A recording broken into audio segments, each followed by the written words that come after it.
একটা জিনিসের মাত্রা থাকা দরকার, সীমা থাকা দরকার। একটা জিনিস যে মাত্রাহীন হয়ে যায়, সীমাহীন হয়ে যায়, সেই জিনিসগুলো বেশি দিন আর টেকে না। যার বাস্তব প্রমাণ আমাদের দেশের সরকার। মাত্রাহীন সীমাহীন হয়ে গেছিল, তার পতন ঘটে গেছে। থাক বন্ধুরা, আমি সেই দিকে যাব না।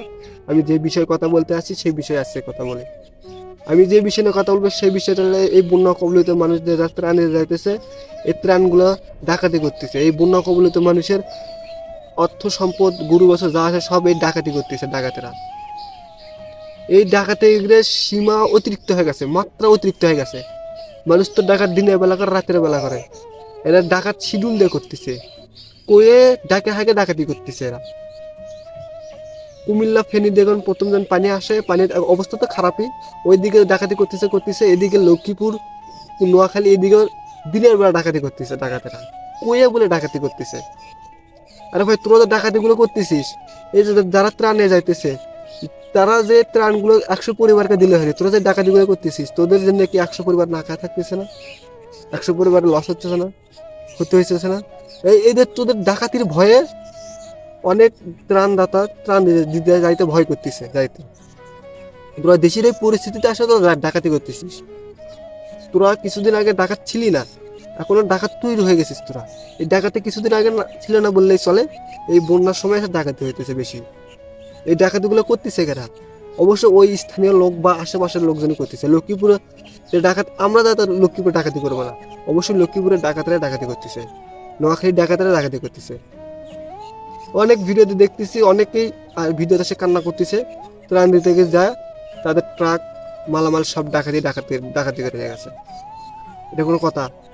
তার জিনিসপত্র তো ডাকাতি হয়ে গেল, তাই মনে একটা কষ্ট করলো না যে আমি ত্রাণ দিতে গিয়ে ত্রাণ দিতে পারলাম না? আরে ভাই, ডাকাতিকে বলতেছি, তোদের মনে কি মানুষত্ব বোধ নেই? তোদের দেশের এই পরিস্থিতির মধ্যে আসে তোদেরকে ডাকাতি করা লাগবে? ডাকাতি করা লাগবে? তোরা কি ভাবতেছিস এই ডাকাতি করা কি পার পেরে যাবি? কথায় আছে, পাপ কিন্তু বাপকে ছাড়ে না। তোদের বিচার একদিন না একদিন হবে, অবশ্যই হবে। এই বাংলাদেশের মাটিতে হবে, এই জনগণই তোদের বিচার করবে। তোরা ভাবছিস তোরা ডাকাতি করতে করতে করতে করতে পার পেয়ে যাবি? কথা আছে, গৃহস্থর একদিন, সরি সরি, চোরের 10 দিন, গৃহস্থর একদিন। ওই একদিনই যখন জনগণ তোদেরকে পাবে, ডাকাতি স্বাদ কিন্তু একবারে মিটে দেবে ভাই। তাই বলতেছি ভাই, তোদের পরিবার আছে, তোদের ইয়ে আছে, তোর ডাকাতি বাদ দিয়ে ভালো হও, ভালো হয়ে যা, সৎ পথে করে খা। এই ডাকাতি করে খাওয়ার দরকার নেই। চুরি করে 10 লাখ টাকা নেওয়া সাথে খাটে 1 টাকা পাওয়া ভালো আছে। আর ভাই, তোদেরকে বলছি, যারা ত্রাণ দিতে যাতেছে তাদেরকে ভালোভাবে ত্রাণ দিতে দে, ডাকাতি করিস না তোরা। বাইরে থেকে লোকজন আসে তোদের এলাকায় ত্রাণ দিতেছে, মানুষের সাহায্য করতেছে, তোদের গর্ব করা উচিত, তোদেরকে সাহায্য করা উচিত। তোরা না করে তোরা ডাকাতি করতেছিস তোরা, এটা ঠিক না। আমি যারা ত্রাণ দিতে চাই সেসব ভাইদের বলতেছি, ভাই তোমরা যতই ডাকাতি করুক, তোমরা তোমার সেফটি পাস হিসেবে প্রশাসনকে নিয়ে যাও।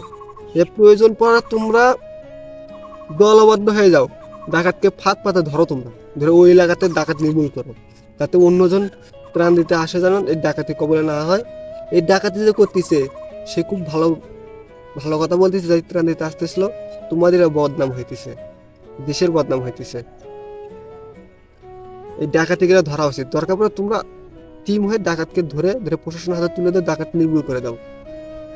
আর আমি প্রশাসনের কাছে বলতেছি, একটা রিকোয়েস্ট থাকবে, যে যেসব এলাকা বন্যা হয়েছে অবশ্যই ওইসব এলাকায় কঠোর আইন ব্যবস্থা করা দরকার। এই ডাকাতি গিরক না ধরলে কিন্তু যেসব এলাকায় মানুষ ত্রাণে যাইতে পারতেছে না, সেসব এলাকায় কিন্তু মানুষ না খায় মরা যাবে, বাঁচবে না। বন্যায় তো অবস্থা আরো শেষ, তাদের আরো পরিণতি খারাপ হবে এক খেতে না পারলে। ডাকাতদের ব্যবস্থা তাড়াতাড়ি করেন।